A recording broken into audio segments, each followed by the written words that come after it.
The Prosecutors Podcast is brought to you by Progressive, home of the Name Your Price tool. You say how much you want to pay for car insurance, and they'll show you coverage options that fit your budget. It's easy to start a quote. Visit Progressive.com to get started.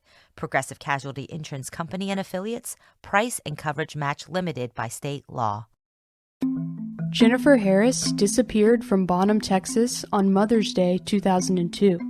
The secrets in the Jennifer Harris case have been hidden for 20 years. When someone disappears, you have to look at who would benefit from their disappearance.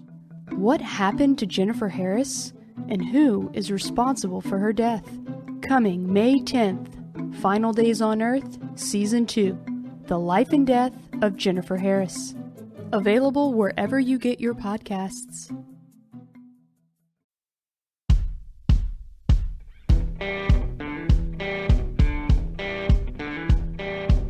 I'm Brett. And I'm Alice. And we are the Prosecutors.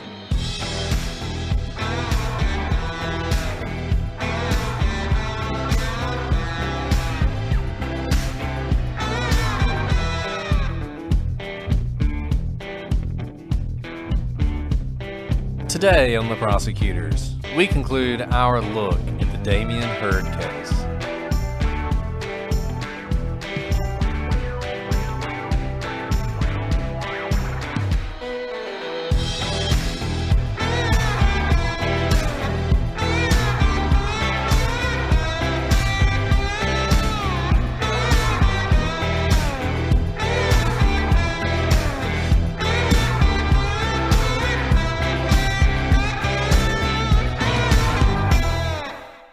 Hello, everybody, and welcome to this episode of The Prosecutors. I'm Brett, and I'm joined, as always, by my sublime co-host, Alice. Sublime. Look at you. You have like a new treasure trove of words after we got back from CrimeCon.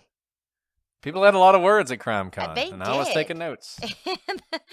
That was so fun. People would run up to me and like not even say hi and just be like, I have a word. And I was like, maybe you should tell Brett. No, I'm just kidding. It was so fun. It was so fun for people to run up to us. I know we already talked about CrimeCon last week, but I'm still glowing over how fun it was to meet so many people. I know, maybe one day people will say nice things about me. I can dream, I will guess. Say nice things. Oh, do you want me to flip it? Brett, you are bodaciously awesome. Bodaciously awesome. I like that. Okay. That's pretty good. I mean, I just came up with that. Can you believe that? You just off the top of your head. That was amazing. Off the top of my head. You don't even have a the first list thing like I do. thought about bodacious Brett. Oh, man. Well, Alice, we can't dilly-dally today because we were supposed to do Damien Heard in 2 episodes, and we didn't do that. We did not finish in 2, so we got to do 3. And we still have a lot to cover. There's a lot to cover in this case. So, you know, I'm just saying. Okay. This time, you're right. Last time, we started the episode by saying we'll finish, and I was like, I don't think so. But this time, we are committed. Let's do this, Brett. We're definitely finishing today, which is not to say that this case doesn't deserve 3 episodes. It absolutely does. And if you want to hear even more about Damien Heard's case, you can check out Final Days on Earth, which is a podcast dedicated entirely to this case and goes into even more detail about it than we're going to go into it today and in all our episodes. To recap for you where we're at, we have this tragedy. And it's a tragedy no matter what happened. The death of Damien Heard, a young man, a wrestler in college with his whole life ahead of him. And he's found dead, hanging from a tree by some jumper cables that came from his own car. And the question has been, is this a murder staged to look like a suicide, or is it a suicide? And we've been going through the evidence and some of the sort of unusual things about this case and the timeline. And there's more to talk about. And as we've said from the beginning, the thing you need to be thinking about as you hear each piece of evidence is which way does it cut? Does it cut in favor of a murder, or does it cut in favor of a suicide? Because we do want to get to truth here, and I think it really matters, and it matters for Damien, and it matters for his family. And today, at the end of this, we're going to talk about the 2 options about what happened, and we'll sort of recap the evidence we've gone through. But for now, let's talk about the holdback evidence in this case and how maybe it wasn't as held back as you wish it was. So, Brett, we've talked a lot about holdback evidence in past episodes, but if you're just joining us now, holdback evidence is just the term to describe evidence that the police or the investigators are holding back from public knowledge in order to be able to verify if someone confesses, or to, if they're interviewing someone, they can kind of measure up the veracity of what that person is saying because they have non-public information to test their information. So we've talked about this before. If a person comes in and says, I killed this person and I killed them by shooting them in the head, and the police had held back how the person died, and the victim was in fact strangled to death, that holdback evidence allows the police to rule out or at least seriously doubt that person's quote unquote confession. So, holdback evidence, the hard part is we never really know as the public what's being held back. We can generally assume, well, if they don't go into detail about how the manner of death, then that might be holdback evidence. But sometimes it can be even more nuanced than that. Not specifics, but maybe the color of clothing or the position of, jewelry or something like that. And in this particular case, we mentioned the jumper cables that Damien was hanging from, but the police did not, at least initially, talk about the jumper cables. And this was because this was their holdback evidence. And yet, on April 9th, Andrew Morris, one of Kyle Piat's roommates, told police that he'd heard a rumor that Damien was beaten up and hung from jumper cables. The police were never able to determine how exactly this information got out. However, even though they had publicly held back the information, there were enough officers and enough members of Damien's family who had been told about the jumper cables that it's possible this information was simply leaked.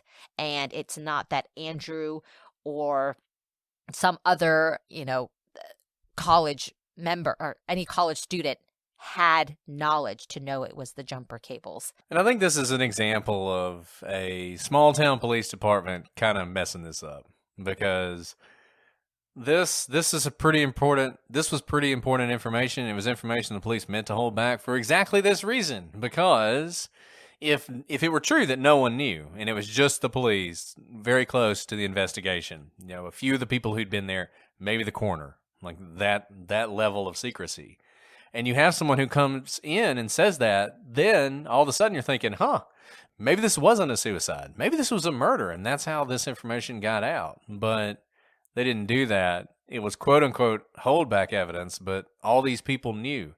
And it seems like in a small town like this, it got around pretty quickly, and to the frustration of the lead detective in this case, who thought this could have been a big break, but it turned out it really wasn't.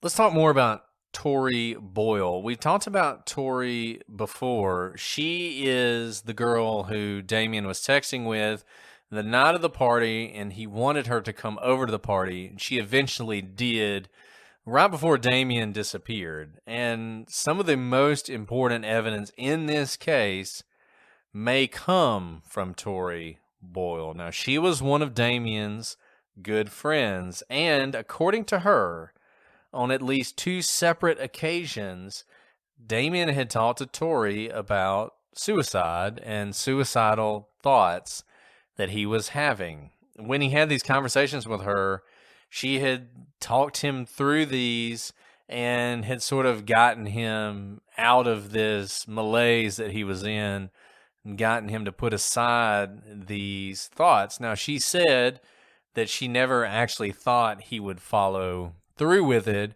but given what happened, it's pretty significant that this is something that Damien discussed with Tori. Yeah, I think that's incredibly significant, Brett. Even if Tori thought it was not possible for Damien to carry out with what he had talked to her about, the fact that he would even verbalize to another person about his thoughts on suicide are very significant. Obviously, it's 2020 hindsight, but we oftentimes see these as warning signs, again, in hindsight, but verbalizing is a big step for him. And I think it's very significant, too, that he does actually reach out to Tori the night of the party, but he doesn't, and he keeps telling her to come. He reaches out to Tori and keeps telling her to come. He doesn't say anything of significance in his text to Tori, but he keeps saying, are you coming to the party? Are you coming to the party?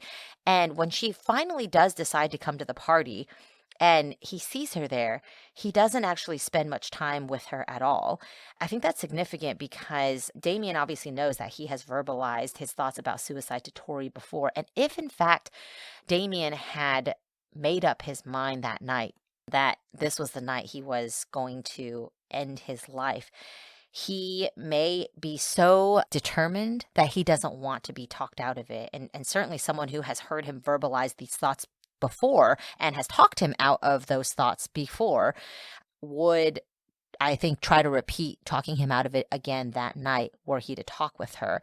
But oftentimes we find that people who may be having these suicidal ideations avoid those they know who could be capable of talking them out of it if they have set their minds to it.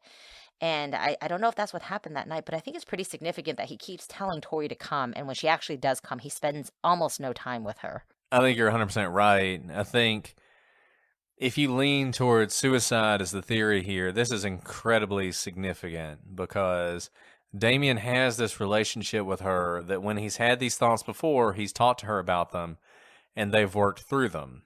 And you have Damien texting her, wanting her to come to the party. 12:53 a.m. is one of the last texts he sends, and it's to her. He doesn't think she's going to come to the party, and he says, sucks for you, LOL, right? I mean, projecting this sort of happy view. But then she decides to come. And when she gets there, Damien, he's laying on the floor, and she says that after all this, wanting her to come, he's got this sweatshirt over his head, and he just says he's tired. And they take that to mean he's going to go to sleep. And you just wonder if this was really significant. If initially, when he wanted her to come over, it was to talk him out of whatever he was thinking about doing. But by the time she got there, had he decided, no, I don't want to talk to her because she will talk me out of it. And I've sort of committed and I don't want to be talked out of it. It's really hard to say. Now, it's interesting. Damien's dad thinks that Tori is lying about this. He thinks she's lying about Damien having these conversations with her. And he says that for a couple reasons. One of the reasons is Tori had told the police that when she talked to Damien on one of these occasions, that he had mentioned something along the lines that he was depressed because he wasn't going to get to go home for Christmas. And in fact, this wasn't true. He was going to get to go home for Christmas. And Damien's dad sort of grabbed onto this as a sign that she's lying. A couple things about that. Number one, that's a really weird thing to lie about. That really sounds much more like a mistake or misunderstanding. Or maybe Damien said that for reasons that are unclear. It doesn't seem like the kind of thing Tori would lie about. Now, if you think she's lying because she's in on it, she knows about the murder and she's trying to influence the police to make them believe this is suicide, note that she says she did not think he would go through with it and she didn't think he was suicidal that night. And she didn't see any indication that he was in that mindset. If she were lying for the purpose of throwing off the police, she would say, yeah, when I saw him, it was the most depressed I'd ever seen him. That's what she would say if she were going to lie. I don't think she's lying about this. And some people have pointed out that she's the only person that he apparently talked about this with. I actually don't think that's that unusual. I think sometimes there are just certain people in your life. They're not even the people necessarily you're the closest to, that you can tell things that you can't tell to anybody else, just for whatever reason. In fact, if you're not the closest to them, that might actually be better in some circumstances. And I kind of feel like she was that person for Damien. Yeah, Brett, that's really insightful there. And I don't see the purpose of Tori lying, like you said. And oftentimes people are quick to jump to say, well, there's an inconsistency in their story or they're lying. But it's also very important to think, why would they lie? What does it benefit them? What would they get out of it? In this case, it doesn't really make any sense for her to tell that particular lie. Now, we could be wrong, of course, but I'm not seeing the purpose or the grander scheme of why she would tell this particular lie. And while she may have been the only person that he had expressly stated that he was having suicidal thoughts, she's not the only person who knew that Damien was struggling with some things and was worried about him. Marlena Romero, his ex-girlfriend, When she heard that Damien's body had been found, she went to the police and she told them that she believed Damien may have killed himself. And she revealed that during their relationship, they had often talked about their emotional struggles, and she had confided in him some of her own depression, and he had reciprocated. She said that Damien had been struggling with being away from home and the pressures of school. The only place he found any respite was in wrestling, and the season was over. He'd been struggling with an injury that had prevented him from even completing the season. And he'd been struggling with how to deal with the other pressures of his life without wrestling, which was the one thing that really centered him. And it was a problem for him. And it made Marlena think, when she heard that the body had been found, that this might have been suicide. Last week, we talked about the track team and how there's really no evidence whatsoever the track team's involved in this at all. So if you think it's a murder and you eliminate the track team, unless you think this is just a random act of violence, you're going to be looking at the wrestling team. It would seem like the wrestling team would be the entity that might be responsible for Damien's death, and that has led people to ask where Kyle Piatt was the night that Damien disappeared. Now, according to Kyle, he had left his house at around 1 a.m. to attend another party, a football party, that was being held just down the road, returning around 3 o'clock. This timeline has been thrown into dispute by a lot of people. One thing I want to say before we even get into how it's been in dispute, Alice mentioned last time, everybody's drinking, it's a party night, timelines are going to be all over the place. So it may be the case that Kyle did go to the football party, either didn't stay as long as he thought, or went at a different time. But what we do know is that Courtney Birch, who was another person at the party and is one of the roommates, said that she had talked to Kyle until around 2:30 a.m. Now, an interesting thing about Courtney's statement is she never saw Damien during that time. That would be consistent with what we know about Damien leaving the party before 2 o'clock, walking to get his car, and being spotted about 15 minutes to 2 at a gas station putting gas into his car. Several other witnesses at the party would confirm that Kyle was around basically the entire time they were there, well into the night. And it would seem like, as I said, Kyle's either wrong about leaving for the party, he wasn't gone as long as you would think, or possibly he had lied to distance himself from whatever happened to Damien. Now, here's why that doesn't make a whole lot of sense. Kyle being at the house with a lot of witnesses seems like a pretty good alibi. Kyle leaving and disappearing, that, on the other hand, would seem to cast suspicion upon him. So the fact that he seems to be there around other people, talking to them, and not, say, killing Damien somewhere, would seem to indicate that he's probably not involved in whatever happened to Damien. Yeah, Brett. I mean, timelines are going to be really difficult between the 1 and 3 a.m., or really any time after midnight. But the fact that we can piece together certain people talking with Kyle, along with, we can piece together Courtney speaking with Kyle, and we know where Damien was at a certain time because of the gas station security video, helps us to see the timeline in kind of clearer detail, even if the witnesses of that night have murky timelines themselves. That is fully to be expected, which is why that security footage is so helpful, because there are timestamps on that video and we know how far that gas station is from where Damien came from, and the fact that he didn't have a car, that his car was actually at his house and he had not driven his car to the party. This builds in time for us to kind of build around known time stamps within a murky timeline. The timestamp on that video with Damien buying gas, I mean, it blows a huge hole in a lot of theories in this case. It frankly prevents a lot of theories from even being possible. In order for this to be a murder and it to be someone that Damien was involved with, remember, we have his phone. And we know when contact from Damien cut off. So it's not as if Damien's texting Kyle or anybody else and saying, hey, meet me down by the flagpole and let's finish this. I mean, none of that happens. So Damien leaves this party, walks to campus, gets his car in the middle of the night after partying, drinking, taking LSD, smoking some marijuana, drives to a gas station and gets gas in the middle of the night. Now, the idea that he would then just drive back to his dorm or drive back to the wrestling house where he's planning on going to sleep is patently absurd. There's no way he would do that. He clearly is going somewhere when he buys that gas. That's the only reason he'd buy the gas, is because he probably was almost out of gas, and if he was going to get anywhere, he needed to put some gas in his tank, and so that's what he did. Now, possibly he's going to meet somebody somewhere. I mean, that is a theory that some people have, and it's possible, but it's something he would have had to have planned ahead of time. Because, like I said, there's no use of the phone.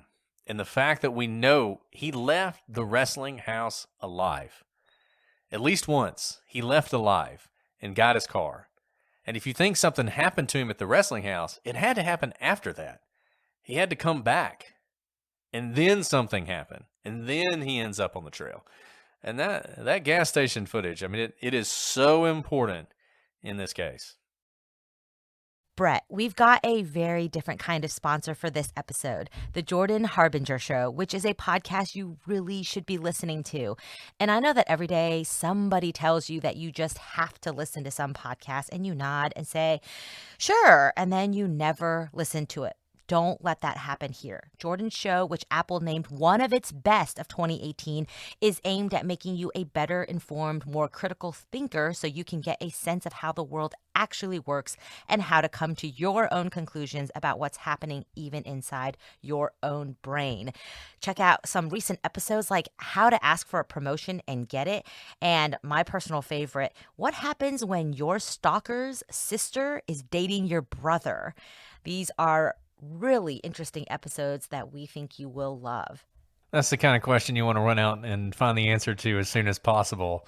And those are the kind of shows you're going to hear on Jordan's podcast. He is always focused on pulling useful, practical insights out of his brilliant guests. And we're not talking about pop psychology or wishy-washy self-help stuff. The episodes are loaded with bits of wisdom that you can use to legitimately change your mind and improve your life right away. If that's not worth checking out, I'm not sure what is. We really enjoyed this show, and we think you will as well. Search for The Jordan Harbinger Show. That's H-A-R-B as in boy, I-N as in Nancy, G-E-R on Apple Podcasts, Spotify, or wherever you listen to podcasts. The Prosecutors Podcast is brought to you by Progressive. Hey guys, whether you love true crime or comedy, celebrity interviews, news, or even motivational speakers, you call the shots on what's in your podcast queue, right? And guess what? Now you can call the shots on your auto insurance too. Enter the Name Your Price tool from Progressive. The Name Your Price tool puts you in charge of your auto insurance by working just the way it sounds. You tell Progressive how much you want to pay for car insurance, then they'll show you a variety of coverages that fit within your budget, giving you options. Now that's something you'll want to press play on. It's easy to start a quote and you'll be able to choose the best option for you fast. It's just one of the many ways you can save with Progressive Insurance. Quote today at progressive.com to try the Name Your Price tool for yourself and join the over 27 million drivers who trust Progressive. Progressive Casualty Insurance Company and Affiliates. Price and coverage match limited by state law. Well, then let's talk about Damien's injuries, because Damien's injuries are interesting in the sense that he has none. If he were murdered, it was done without leaving any sort of obvious injury on his body. The only injury he had was the ligature itself.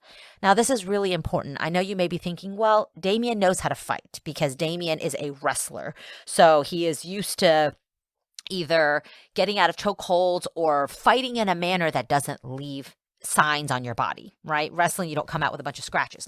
You're supposed to be using positioning in order to gain sort of an upper hand on your opponent. It is not done by scratching and gouging. However, even if Damien knew how to fight in a way that didn't leave marks, you do not fight in the way that you are trained for competition purposes when you are fighting for your life.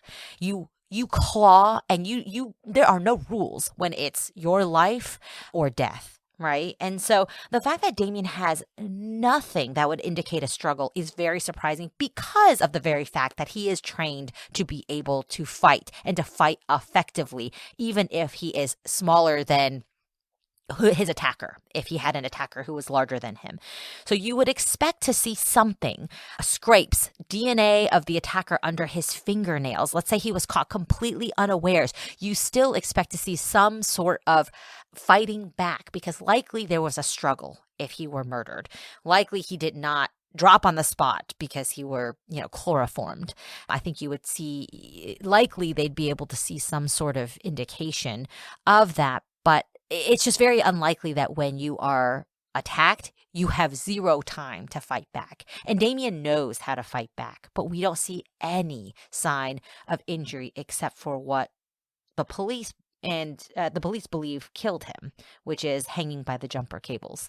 And this is another place where that video is so important. I mean, one theory some people have posited is right after the fight, there's testimony by some folks that Kyle had him in a headlock or maybe a chokehold.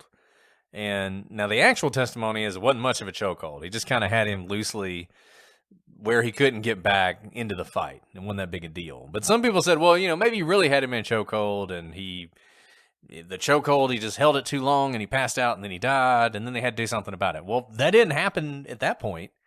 We know that because lots of people saw Damien, and we have video of Damien. Damien left.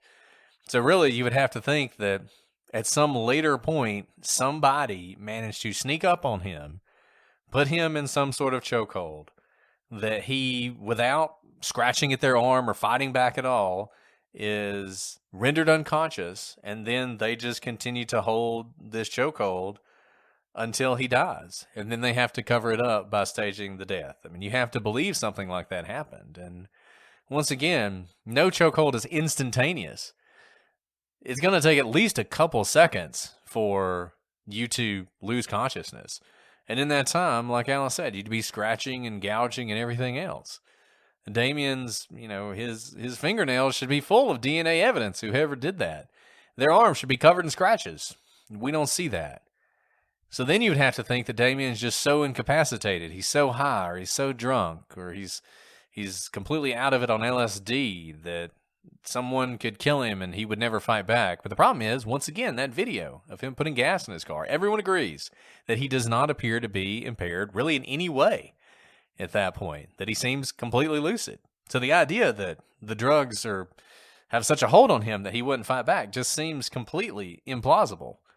And the lack of injuries in that video, man, it just makes it really hard to come up with a way that this could be a murder. And it wasn't just the Gunnison Police Department that thought that.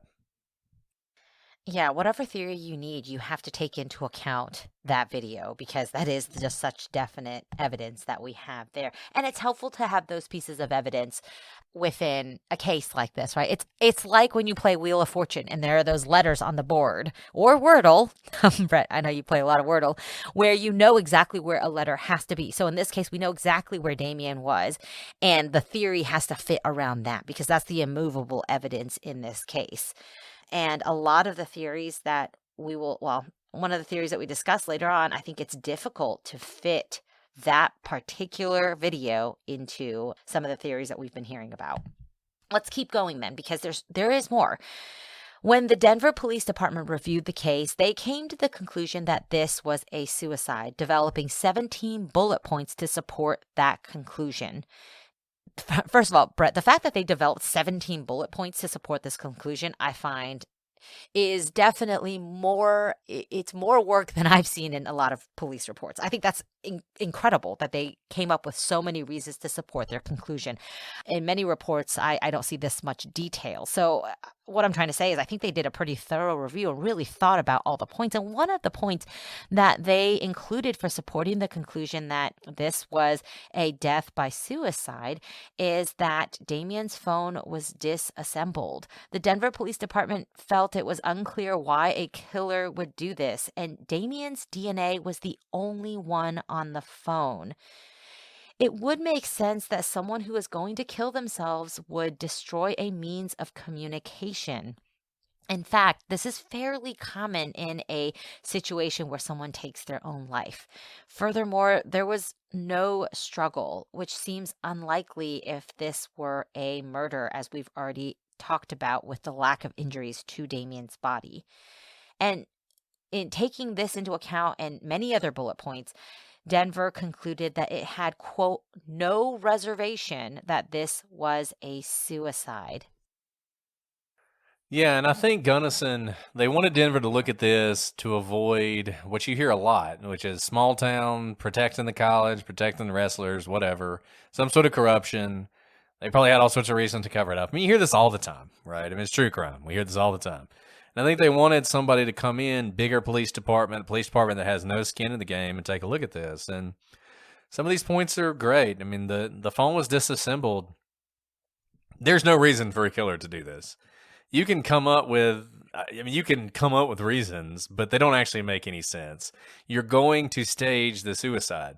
You want the body to be found.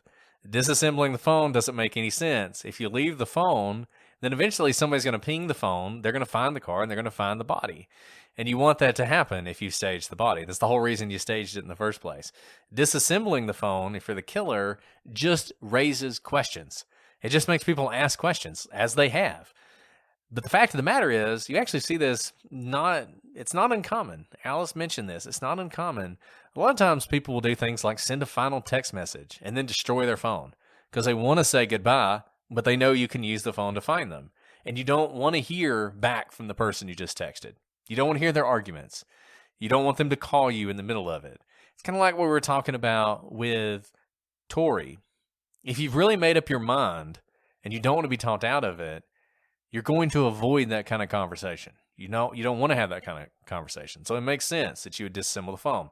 Moreover, if you're the murderer and you disassemble it, it's just more area you could leave evidence on. And so the police looked at the phone because they were like, hey, if it is a killer, maybe we'll find something. And the only DNA they found was Damien's. A couple of the other points that we didn't mention but are important. There's no evidence anywhere around the scene that there was anyone else there with Damien. Now, people have pointed out there was snow on the ground. There's reasons that maybe you wouldn't see anybody else, evidence of anybody else. That's fine. But nevertheless, the fact remains there is no evidence of another person. And that difficulty here, the whole absence of evidence isn't evidence of absence. Actually, it is.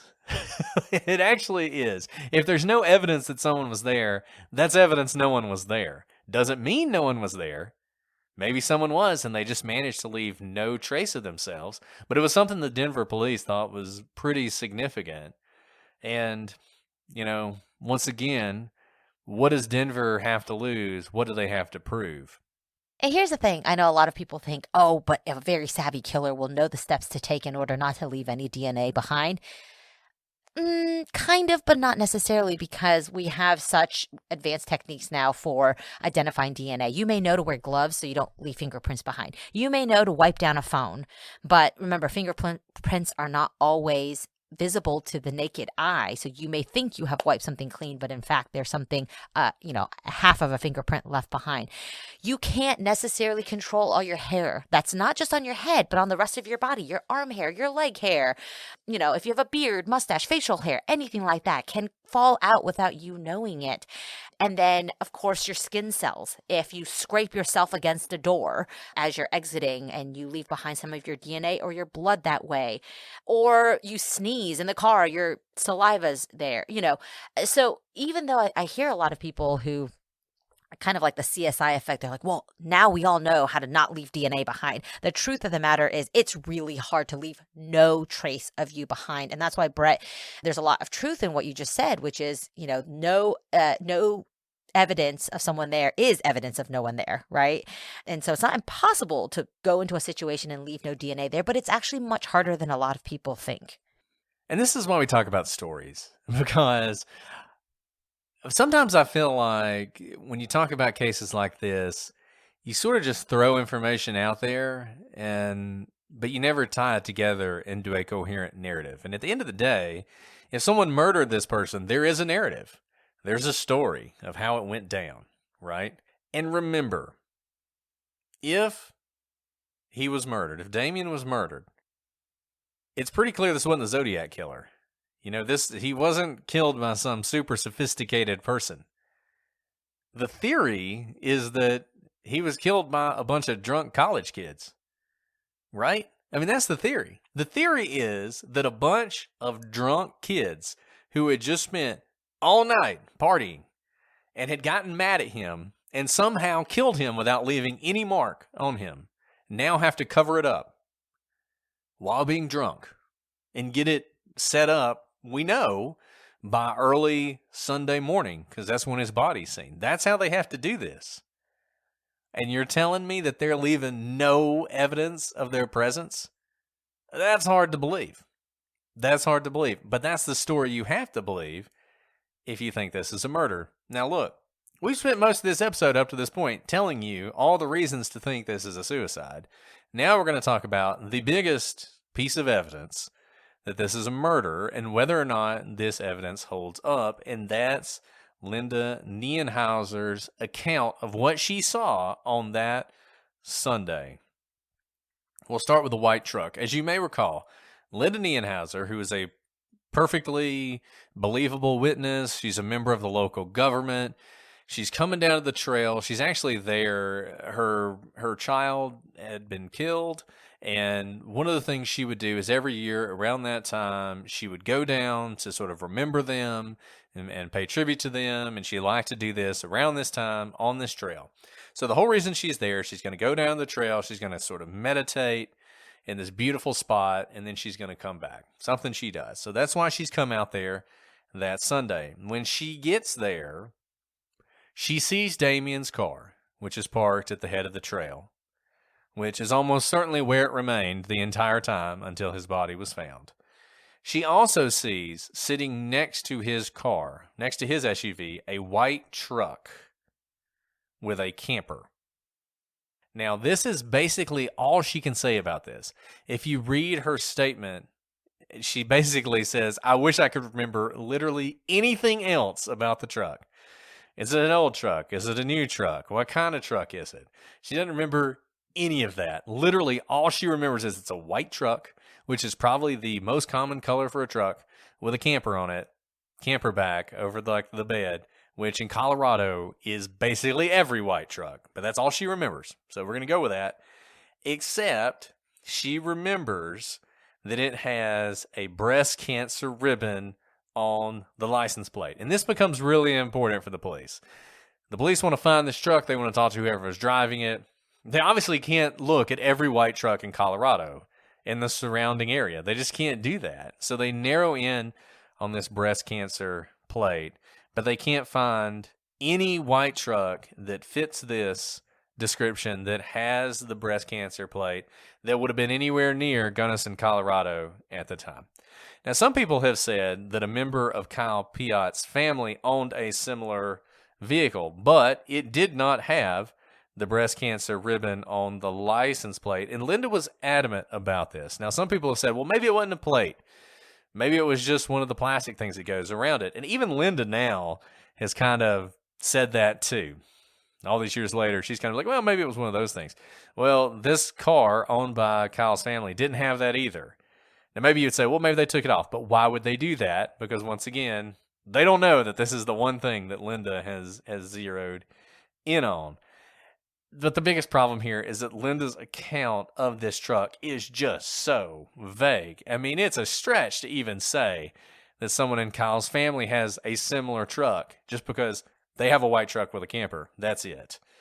And because her description of the vehicle is not any more detailed, it's basically impossible for the police to ever figure out who it was who was driving that truck that had parked there at the trail that day. And that's unfortunate because it'd be great if we could talk to that person.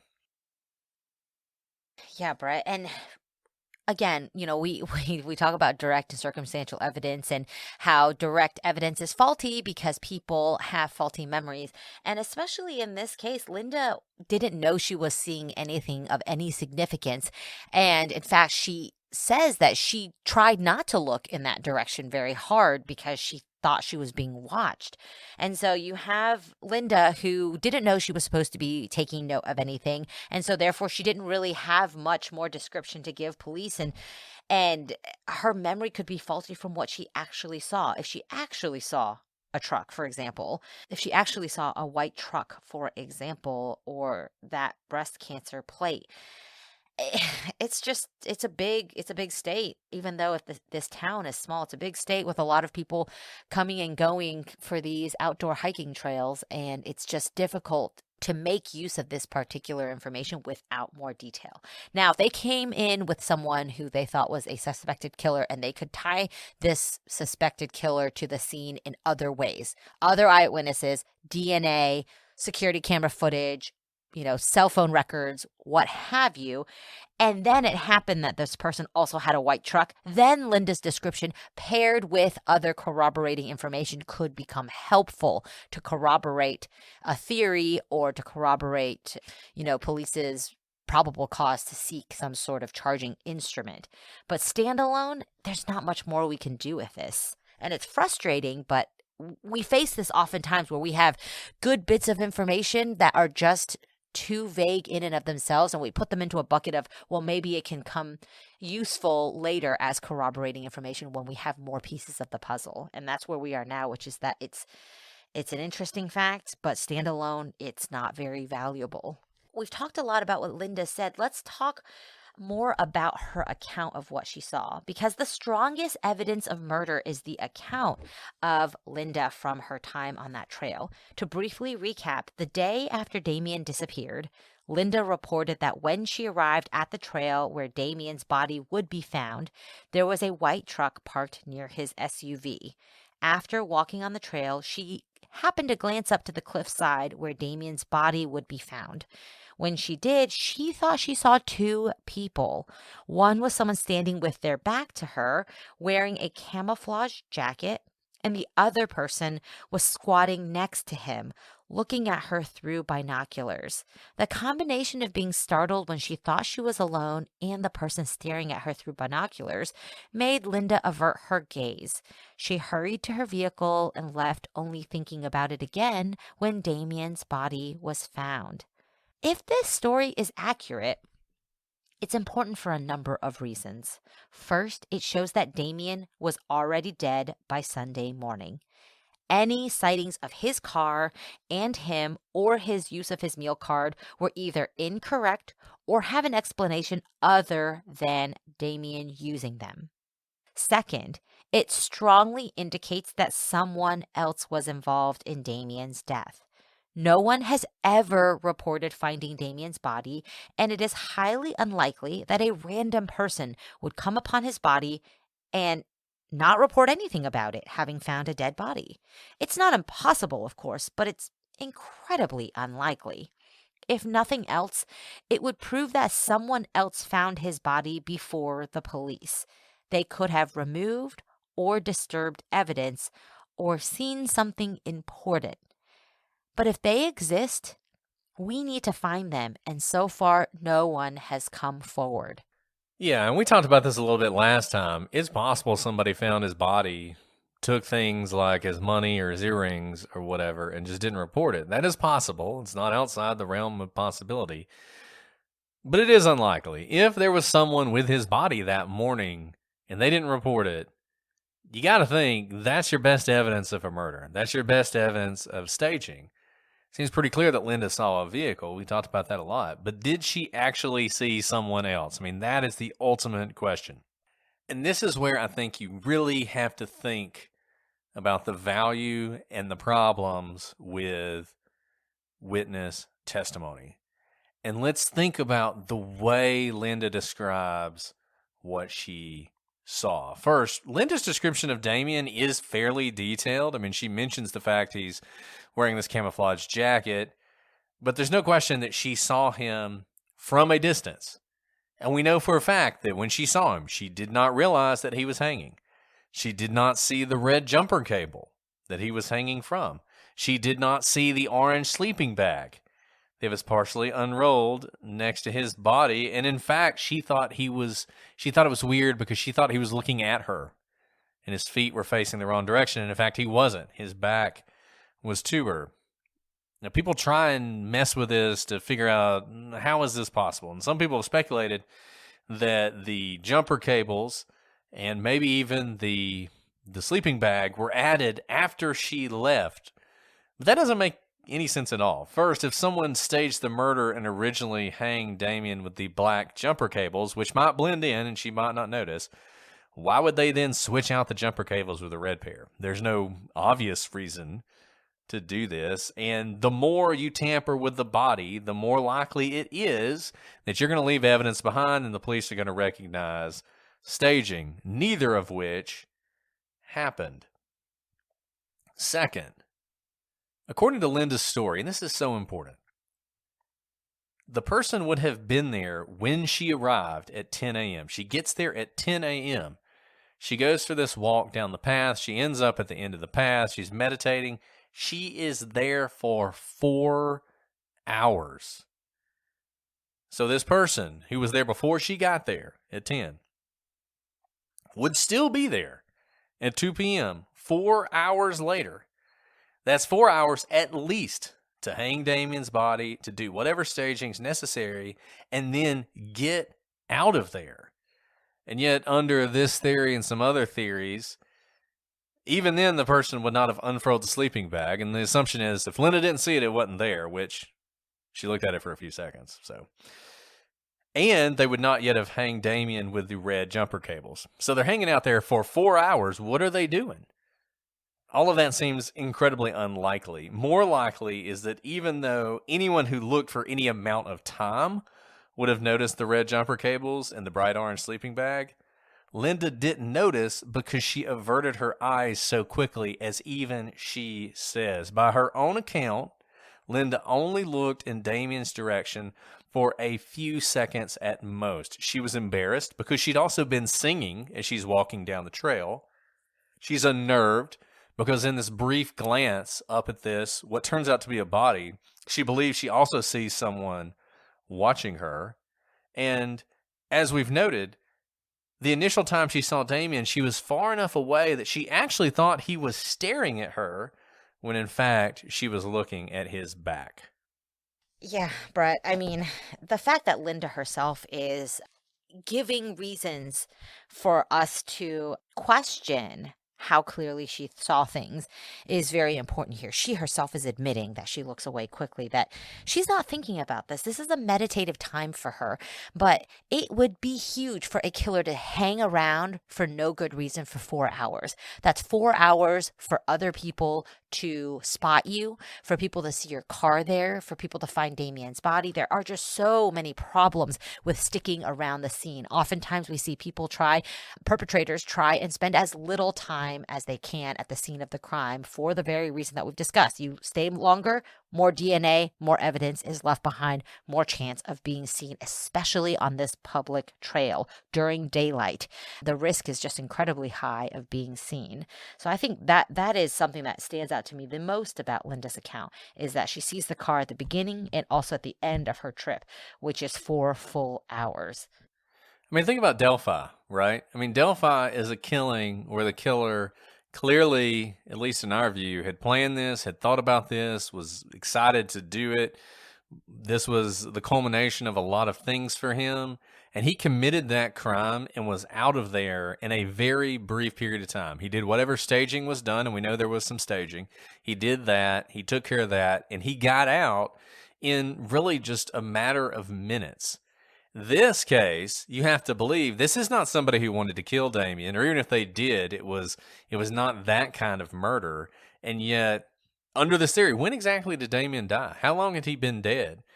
Because if he died much earlier in the night, then it's even longer that this person has been out there with the body, and now, the noontime sun is beating down on them in the wide open where anybody could see them, and they're just hanging out. And I'm not saying staging a body doesn't take some time. It doesn't take this long. Yeah, and in fact, when Linda spoke to the police a week after the event, she seemed to no longer believe she'd seen a second person. She would tell the police that she didn't think she actually saw a person with binoculars, and in fact, she didn't think anyone else was there. Linda noted that the person with the binoculars never moved. She also noted that the second time she looked back, she only saw Damien. She didn't see the second person. Is it possible that she was mistaken? In fact, that's just what the police thought. Police noticed that combination of snow and dark rocks near Damien's body could be mistaken for a person crouched down looking through binoculars. The fact this person never moved as they seemed to stare at Damien only helped to reinforce this theory. And we think about everything logically. It doesn't really make sense that a person would have been with Damien. The most logical theory is that whatever happened to Damien happened late Saturday night, early Sunday morning. And if Damien was attacked and strangled to death, it would have occurred in that time frame, kind of in the dark of night. Whatever Linda saw or didn't see, she certainly saw Damien that day at around 2 p.m. This would have been as much as 12 hours after Damien was killed. It was 4 hours after Linda arrived, and both Damien's car and the white truck were already at the scene by that time. And so this means that if a suicide was being staged, it was already well underway by the time she pulled up. And yet we're expected to believe that this person, the second person, is leisurely hanging around the dead body on a trail that, while not traveled often, is still used as evidenced by Linda's arrival. And look, I think it's worth noting that if this person existed, they would have seen Linda first in plenty of time to whip out a pair of binoculars that they just so happened to bring and stare at her. Binoculars. Been a long time since I used binoculars. I mean, if you're sort of an outdoorsy person, maybe you have binoculars for bird watching or whatnot. In this theory, these rando college kids would have had binoculars that they just so happened to take to the body staging. They see Linda coming down the trail and they get their binoculars out to look at her. But this makes no sense. Why would someone in the process of staging a body leave themselves open to being seen by another person? They don't need to see Linda. They don't need to stare her down. They could hide. That would probably be the smart thing to do. And in fact, if this person was involved in murdering Damien, there's almost certainly another person somewhere who's hiding, because this is the kind of crime that would have taken at least two people to handle, unless you think Damien drove out to this spot to meet someone who then murdered him and did so without leaving a mark on him or any sign of struggle. You think this person or these people brought Damien and his car to that spot. There are two vehicles there. The person who came there had to leave somehow. That means there are at least two people involved. One to drive Damien's car, one to drive the white truck, assuming the white truck's involved. And then the two people would presumably leave in the same vehicle. So you got one person who's hiding somewhere, and then you got Mr. Binoculars who's standing out here next to a dead body out in the open, staring at this woman for no apparent reason. And you got to ask yourself, why would this person do this? It's going to undermine the entire purpose of staging the body. Given the distance, it would have been easy for this person to simply hide from Linda, crouching next to a dead body and exposing themselves. It just doesn't make any sense at all. And I think given everything about this scenario, look, maybe there was somebody there next to Damien with binoculars watching Linda, silent and still as a statue. That's possible. Or maybe it was just some rocks. And when Linda looked up, she saw two people staring at her. And in fact, she didn't see any people staring at her because the rocks weren't staring at her and Damien was facing the other way. Even in death, he was facing the other way, not towards her. Most likely, Linda's just seeing things. So we've gone through a lot, and I think in this third episode, you're seeing where we are leaning. But let's talk about the theories because we have reached that point in the episode. Really, there are two possible theories in this case. Either it was murder or it was suicide. So let's talk about the theory of this is a murder first. What evidence do we have pointing to murder? The first is that the track team decided to get revenge on Damien for jumping their teammate. They tracked him down late that night and jumped him, though they would have done so in a way that did not cause any injuries to Damien. Instead of beating him, they strangled him.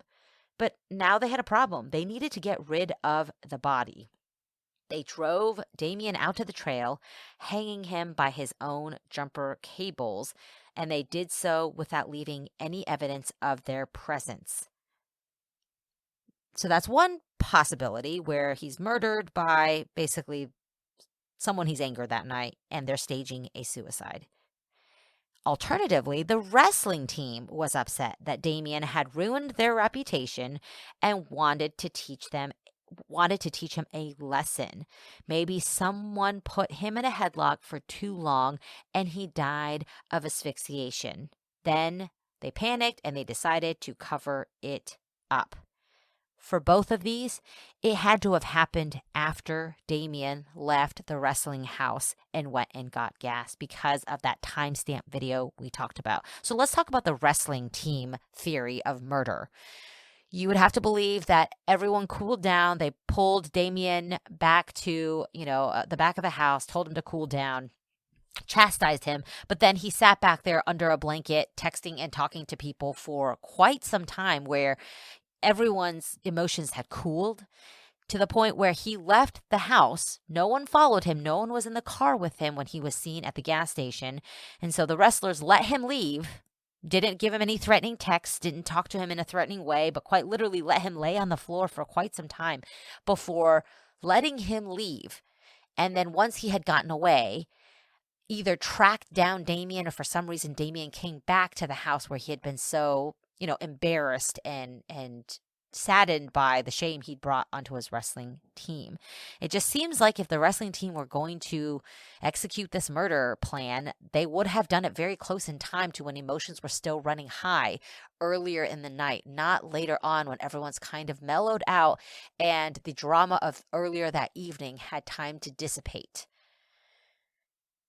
And they did all this incredibly late at night, right? I mean, we're talking 4 or 5 o'clock in the morning when this would have had to have happened. And you mentioned luring him back to the house unless he came of his own volition. And they did so without using any phones. They didn't text him and say, hey, man, we need to have a wrestling meeting. Come back to the house. Like, that didn't happen. And you have to believe that Damien, I guess he just decided at 1:40 in the morning, I'm laying here. I've taken a bunch of LSD, I smoked some marijuana, I drank a lot of beer, but I really need gas. So I'm going to walk to my dorm at 2 o'clock in the morning, pick up my car, go get some gas, and then just come back here to the house. I'm not going to go anywhere. I just want to make sure I have gas in my car. I mean, that just makes no sense. It is completely insane to think that's what happened. And, if you walk through the evidence here for murder, I mean, what is it? What is the evidence of murder that we have here? I mean, we have the dining card getting used, him getting signed into some classrooms. You got people seeing his car driving around. And I'm being very broad when I say evidence of murder. These are just the evidence of weird things. I'll put it that way. People seeing his car. The fact that people were angry about him. The fact that some of the statements by some of the people aren't necessarily entirely correct. Some of them are wrong about the time. Some of them overstate or understate how angry people were when all this happened. The sighting by Linda, big one, obviously. She saw a car there, and she saw what she thought was another person. And if that's an accurate statement, that's a huge one. There's all sorts of reasons not to think it is. And some people are like, well, there was a car there, so surely that person knew. Linda wouldn't have seen this body unless she just happened to look up.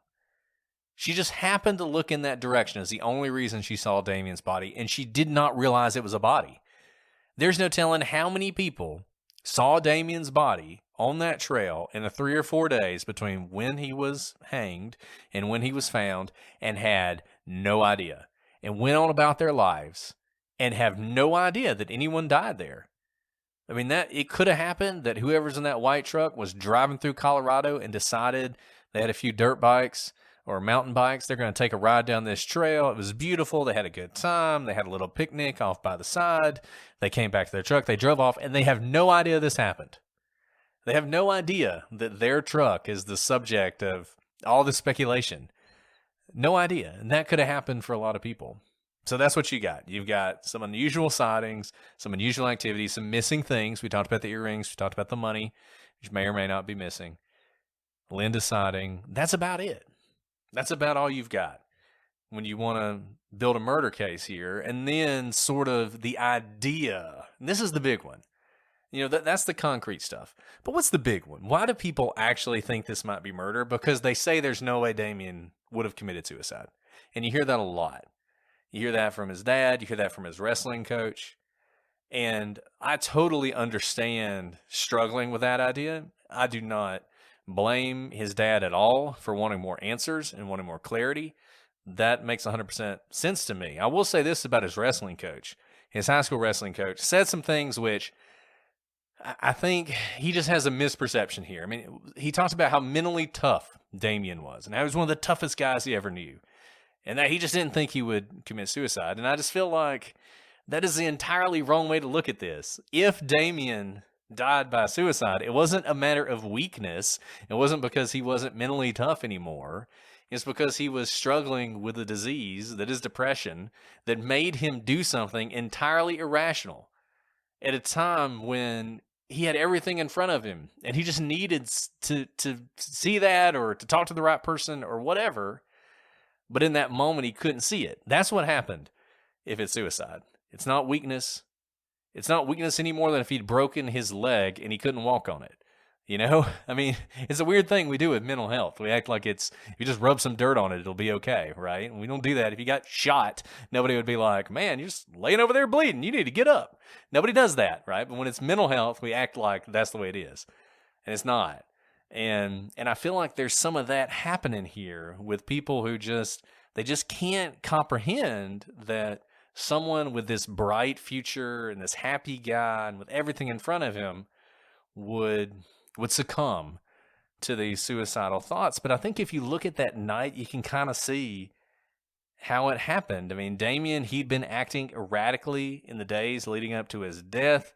He's in the throes of depression because this girl that he's in love with, he's broken up with her and he can't get back together with her. Now she's with somebody else, and not just anybody, but another athlete, somebody he has to see all the time, somebody who he thought of as a friend.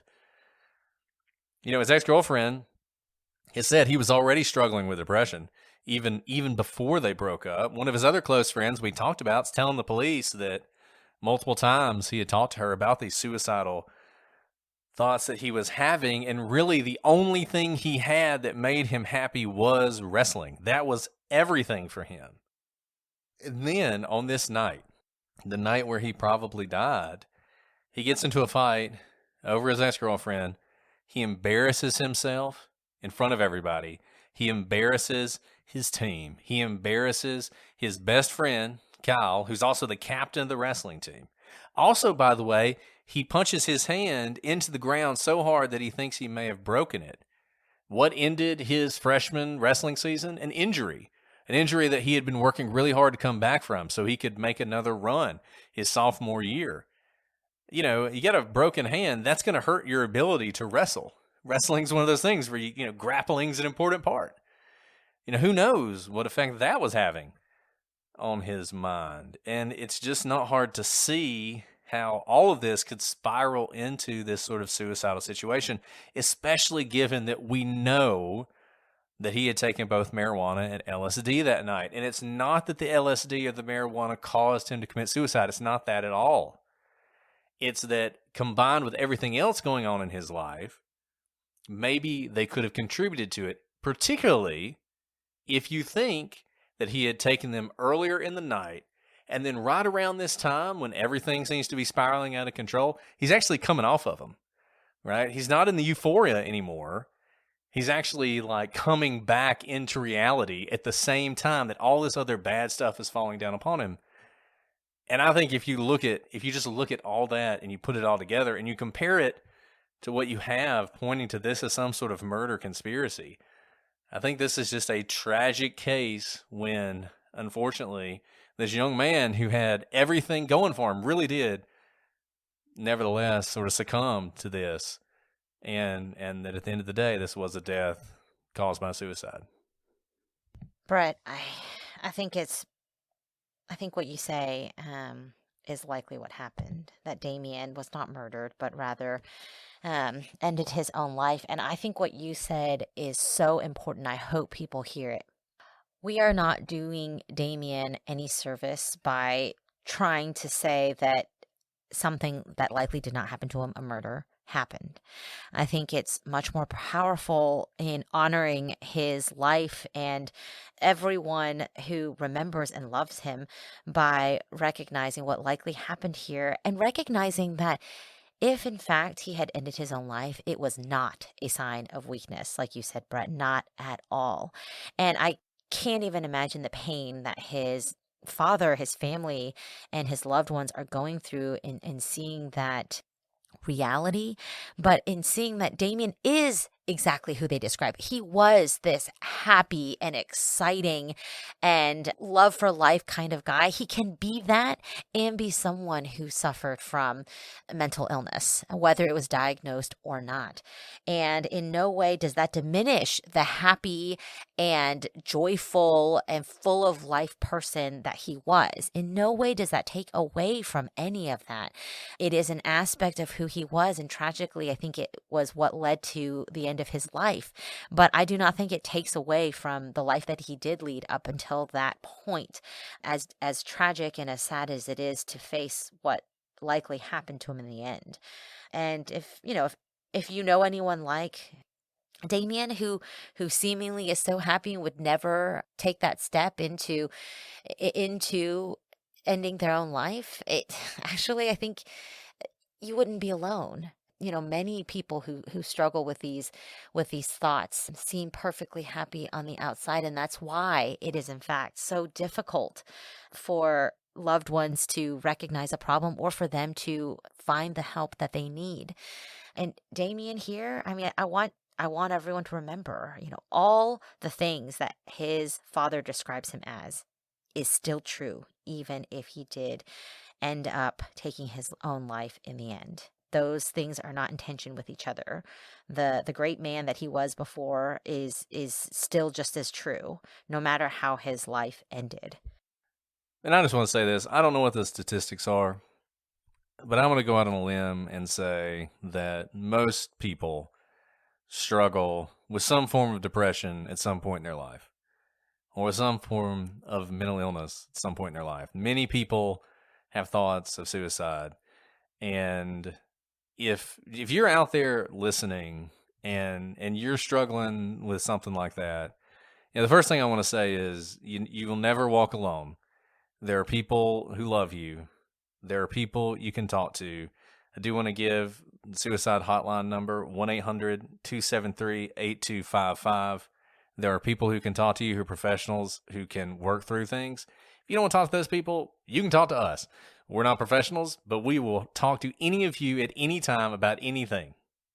We are 100% here for you all the time. We have people who reach out to us that has nothing to do with true crime. People just want to talk about various things, and we are happy to hear from those people. And if you're one of those people, we want to hear from you, because whatever is going on in your life, there was a time when it wasn't going on, and there will be a time in the future when it's not going on anymore. So we just all got to get through this together, basically, is what I'm saying. At the end of the day, we just all got to get through this together, because that's the only way we're going to make it through. And this is a tragic case, but I think what we can do when we're remembering Damien is we can remember him the way Alice said, the great kid he was that brought joy to so many people. And if he helps other people get through their own depression or get through their own thoughts of suicide, what better legacy can he have? So I know this was a tough case, but it was an important one, and I'm glad we covered it. Interested to hear what you guys think. If you think we're wrong about this, about the outcome here, would love to hear your arguments. Email us prosecutorspod@gmail.com, @prosecutorspod on Twitter, Facebook, and Instagram.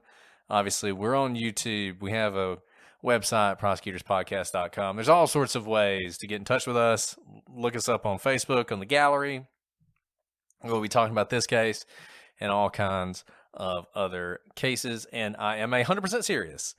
You guys can write us about anything. We are always happy to hear from you, and we're always happy to talk about whatever it is you want to talk about. Alice, is there anything else you want to add before we sign off?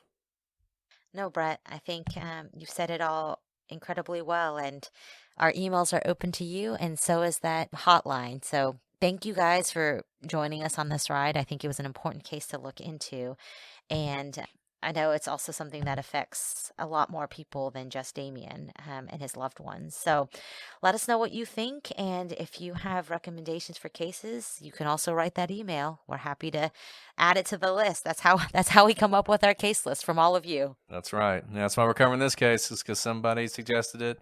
Got another case coming up next week, which was also recommended by somebody. So we listen to you guys, and we want to cover the cases that you want to hear. We will be back next week with that case. It's an interesting one and an important one, and I think you're all going to enjoy it. But until then, I'm Brett. And I'm Alice. And we are the prosecutors.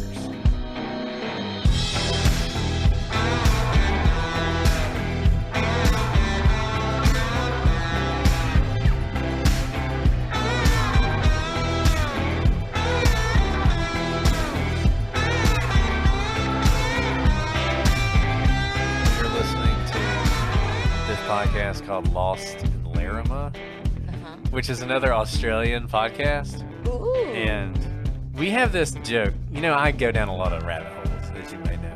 And there's this conspiracy that Australia does not exist. What? Wait, like actual people think that?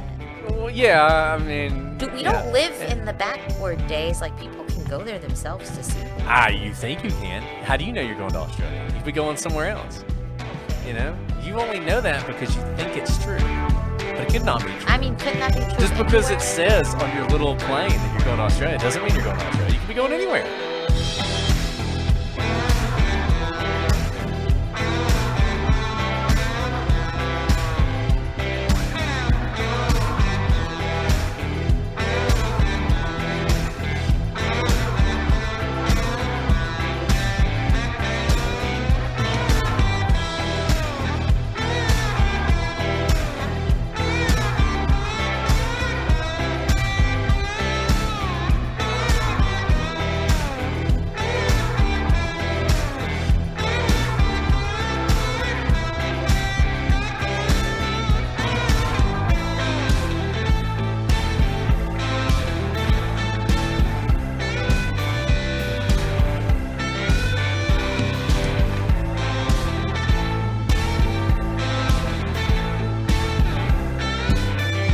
There's this whole conspiracy theory that Australia is not real. And so whenever we're listening to something like Lost in Larrimah, we're always, the joke is, this is not real. Australia cannot be real.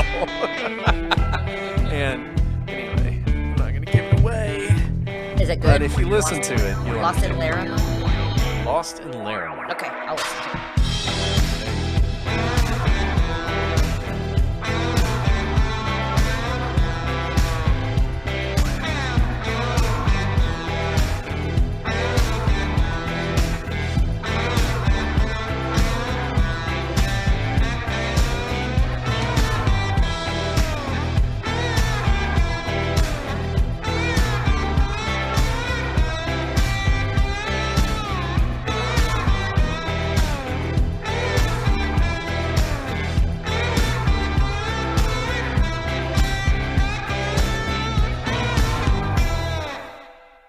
All this month, stream the funniest films for free on Pluto TV. Watch comedy classics like Anchorman, The Legend of Ron Burgundy, and Mean Girls. Or drop in for a Tyler Perry marathon with a Medea family funeral and Medea's witness protection. Pluto TV also has hundreds of channels and thousands of movies and TV shows like Get Shorty, Be Cool, Key and Peele, Comedy in Color, and more. And no contracts, no subscriptions, no fees, no joke. So download the Pluto TV app on your favorite streaming device and start laughing today. Pluto TV, drop in, watch free.